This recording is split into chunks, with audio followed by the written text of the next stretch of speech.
Saudações, amigos do canal Agartha.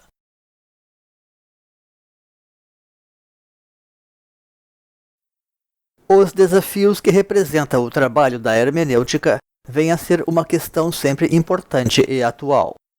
Afinal, é assunto que perturba muitas vezes não apenas o leigo, como também instiga o próprio estudioso dos temas sagrados e misteriosóficos. O correto entendimento do texto religioso antigo pode chegar a representar, no entanto, muitas vezes um desafio mais importante do que se costuma imaginar.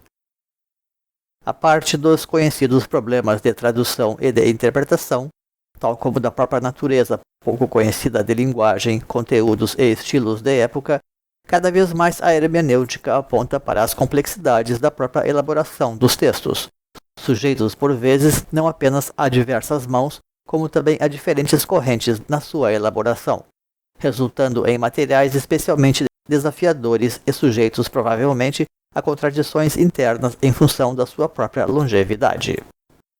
No presente trabalho, trataremos então de analisar algumas dessas situações, mais voltado para o público leigo em geral, sem limitar-nos, contudo, a passagens bíblicas, posto que coisa semelhante também acontece em outras culturas e tradições. Depois da nossa vinheta. Deixe o seu like, inscreva-se, ative o sininho e compartilhe. Muitas vezes se esquece que os antigos tinham formas próprias de entender e de representar as coisas. Quanto mais antigos forem os textos, mais estão eles velados por símbolos, por uma ou por outra razão. Portanto, há situações em que novas abordagens podem perfeitamente auxiliar a compreender as anteriores, mas também outras que podem distorcer ou complicar as coisas. Com efeito, a introdução cosmológica do livro do Gênesis traz uma abordagem tradicional e coerente com outras tantas passagens criadoras da Torá, com base em pura espiritualidade e sociologia antiga, quando Deus se manifesta para renovar as coisas, e não exatamente para criar o mundo material, coisa para a qual sequer a ciência pretende ter respostas finais, e menos ainda a filosofia ou a religião, que a miúde, inclusive, contestam e relativizam bastante a objetividade das coisas em geral. A separação das águas neste relato é, pois, o mesmo que fez Moisés no Êxodo, pois o Apocalipse explica que águas são as multidões. De modo que Noé também fez o mesmo ao retirar um povo do caos da cultura de massas, ou até como fez a família de Abraão para regenerar a cultura de Deus. Na verdade, Jesus tampouco apontou noutra direção, embora São Paulo tenha interferido com sua espiritualidade genérica. Foi apenas na Idade Média que se pôde organizar sociedades maiores baseadas em valores autenticamente cristãos e livres da cultura de massas, pelo menos até o seu apogeu a partir do século XIII.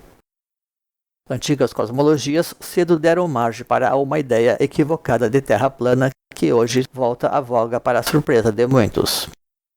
Este é um tema ao qual temos dado sempre uma atenção especial, envolvendo os mitos de criação e a própria sociologia do sagrado. É certo que quanto mais antiga for uma escritura, mais complexa será, por várias razões, a sua compreensão.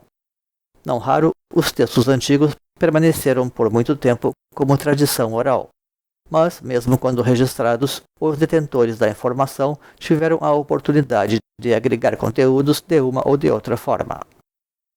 Naturalmente, o entendimento das coisas varia com o tempo, e o aparecimento de novas gerações pode trazer consigo o desejo de agregar informações e conteúdos a uma dada escritura, especialmente em se tratando de uma mesma escola ou religião, o que não chega a ser sinônimo, não obstante, de preservação do mesmo teor de entendimento das coisas. Em alguns casos, até se quererá acreditar estar acrescentando informações quiçá sobreviventes de tradições orais, ou mesmo atualizando conteúdos segundo novas formas de entendimento, supostamente mais completas ou avançadas, não raro inclusive a partir da chegada de novas camadas culturais, novos sincretismos, se poderia até dizer, sob a migração das tradições ou apenas de mentalidades para outros solos ou etnias. Um dos grandes exemplos disso seria pela chegada do helenismo, com sua ampla difusão mundo afora e sobre muitas culturas. Os gregos helênicos trouxeram muitas vezes uma visão mais moderna ou científica das coisas, contrastando assim com o espírito antigo ou arcaico mais subjetivo ou simbolista, de modo que o fenômeno do materialismo espiritual pode ir muito além das formalidades, para atingir em cheio o coração da hermenêutica e do próprio registro escritural. A própria difusão do conhecimento pelo universo helênico, centralizado em cidades como Alexandria do Egito, fez com que um intercâmbio de estilos e de informações fosse promulgado então. Sob o helenismo se organizou a Septuaginta, que codificou em grego os textos hebraicos antigos, onde muita coisa pode haver sido já modificada. Já no Novo Testamento, as coisas tenderiam a ser mais homogêneas, e no entanto, existem correntes mais ou menos conflitantes ali, com destaque para as citadas visões de São Paulo, nada casualmente também muito influenciado pelo racionalismo helênico. E tal coisa prossegue em cada nova tradução, atuando por vezes como um telefone sem fio que obriga o estudioso a reportar-se aos originais hebraicos no caso da Torá, ou gregos e aramaicos no caso do Novo Testamento. Em cada publicação da Bíblia em português, podemos encontrar variantes importantes de tradução. Daí a relevância da edição da Bíblia de Jerusalém, baseada num amplo estudo acadêmico e técnico para termos um panorama mais claro das coisas. A mudança de compreensão das coisas começa na própria filosofia, alcançando assim naturalmente as religiões. A visão de Cláudio Ptolomeu da astrologia, no século I, difere de muitas abordagens antigas, mais simbólicas e subjetivas, ou esotéricas e iniciáticas, em favor de uma visão mais naturalista, onde a astronomia passa a adquirir autonomia, em desfavor do antigo estruturalismo platônico, por assim dizer, o qual secundariza claramente a importância de contemplar os céus. É óbvio, então, que os primeiros textos que sofreram releituras, adições ou complementos foram justamente as cosmologias de origem. Também nas escrituras do Oriente, as distorções podem ser percebidas sem muito esforço. A custódia do conhecimento em mãos menos habilidosas tem sabido sempre cobrar o seu preço. E, além das próprias eventuais modificações dos textos, especialmente quando recebem traduções, tem-se a produção da exegese oral, que também tem grande peso na transmissão do conhecimento, sendo que, não raro, o saber é desta forma selecionado ou sofrido reducionismos. Na Índia, os Brahmanes são considerados os custódios do conhecimento, e, no entanto, esta é apenas mais uma adaptação tardia do sistema védico, porque a interpretação do conhecimento superior deveria estar sob a guarda exclusiva dos rishis e demais videntes históricos. Os Brahmanes deveriam custodiar apenas os registros físicos e, no máximo, a transmissão oral, sem forçar interpretações. A falta dessas medidas tem comprometido a idoneidade e a legitimidade do sistema de castas através dos séculos, entre outros tantos saberes e conhecimentos, é claro. Exemplifiquemos. Na yoga, os estágios preparatórios da meditação terminaram por substituir na prática as técnicas mais avançadas. E nem falemos então do quadro no Ocidente, onde impera abertamente a demanda pela autoajuda. E uma das causas dessa situação é justamente a perda dos conhecimentos avançados. Aqui podemos então, inclusive, tratar de uma importante chave da iniciação, pelo questionamento sobre o que significaria realmente o controle do fluxo mental mencionado nos Yoga Sutras de Patanjali. O entendimento vulgar disseminado trata, pois, simplesmente da repressão aos pensamentos, quando, na verdade, se trataria isto sim de um redirecionamento da mente, ou de um uso positivo e criativo em favor das forças superiores. Como costumamos dizer, de que adianta todo o esforço em domesticar um cavalo se não vamos tratar de usá-lo depois em nosso próprio favor? Imaginar, afinal, que uma tal besta está ali apenas para nos prejudicar, representa uma falta de entendimento abissal da função das energias em nossas vidas. Também algo nesta linha, no budismo as distorções são mais visíveis ali onde as coisas são também mais ricas e complexas, como nas grandes escolas tibetanas, onde grande parte do saber mais tântrico ou esotérico tem sido claramente solapado e substituído pela escolástica sapiencial dos templos. Com isto, o entendimento vulgar do que seja a verdadeira iluminação também foi reduzido e confundido com simples insights e outras experiências mais ou menos transitórias. E não estamos dizendo que os caminhos sapienciais não possam levar à iluminação. O verdadeiro problema seria a perda dos recursos esotéricos que a miúde os complementam com grande proveito. E nem falemos do problema dos tulkus, que se tornou uma verdadeira farsa, não raro intensamente articulada em função do poder que essa condição adquiriu na sociedade tibetana. A condição de Bodhisattva, que é das mais raras e elevadas, se tornou ali objeto de varejo e as supostas reencarnações de lamas célebres um negócio de grande lucratividade para alguns privilegiados, transformando as cortes tibetanas em ambientes tão nocivos e perigosos quanto qualquer outra. Isto serve para ilustrar a que ponto pode chegar as interpretações do sagrado por parte dos seus custódios humanos. E, naturalmente, a degradação da sinarquia nunca é uma coisa positiva, levando muitas vezes a suscitar autênticas ondas revolucionárias. De modo que os textos antigos são comumente simbólicos e também complexos, até porque receberam muitas vezes interposições de várias gerações, de modo que não se pode pretender entendê-los muitas vezes apenas como leigos por uma ou por outra razão. Como costumamos dizer, o sagrado trabalha com e a partir do espiritual. O resto é materialismo.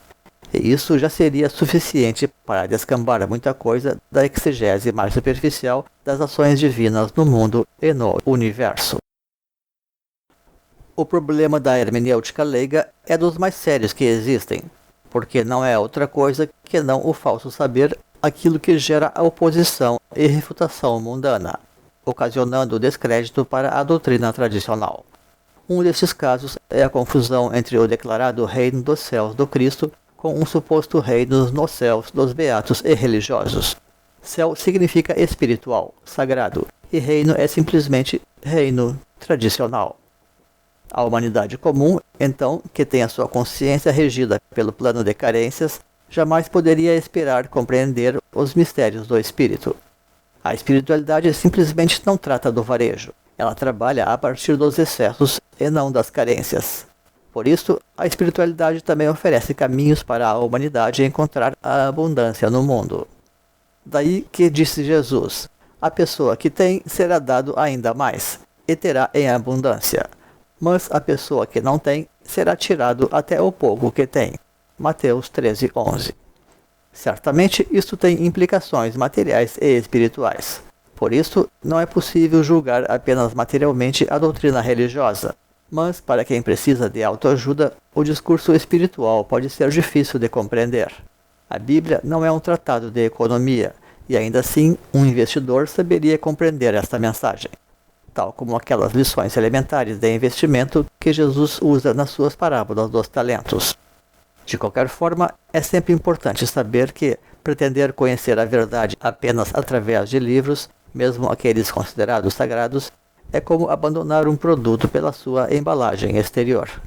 Escrituras são apenas referências, e apegar-se cegamente a elas tende a ser conduta primária e até temerária em termos de espiritualidade, podendo levar ao fanatismo e também fragilizar a busca espiritual. Aquele que acompanha o nosso trabalho sabe do contínuo esforço que realizamos em afastar superstições, banalizações e visões periféricas das coisas para resgatar o significado profundo e original dos mistérios. E isso nos aproximou naturalmente do perennialismo, onde o estudo das tradições comparadas resulta sempre deveras iluminador para a busca do conhecimento objetivo. Não obstante, se trata também de um desafio inglório, porque o ser humano tende realmente mais para a crença do que para a verdadeira ciência, mesmo sendo uma ciência esotérica ou, no caso, realmente holística ou universal. De modo que os desafios são realmente incontáveis neste campo, e nada mais podemos fazer do que oferecer exemplos e listar parte da problemática com que se depara o verdadeiro buscador da verdade. Não é casual que os sábios deem especial valor ao estudo dos textos sagrados na língua original, muito embora o estudo com professores qualificados sempre possa também auxiliar muito.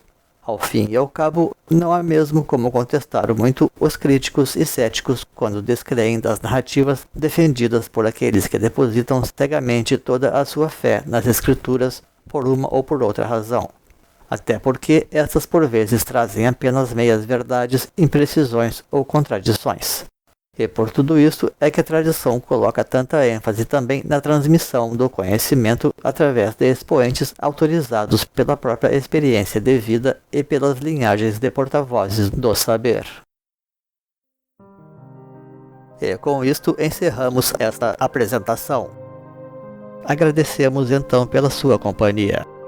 Deixaremos nos créditos links para vídeos, livros e blogs que possam enriquecer os conhecimentos sobre os assuntos desta apresentação. Um grande abraço e até uma outra oportunidade neste canal. Pax.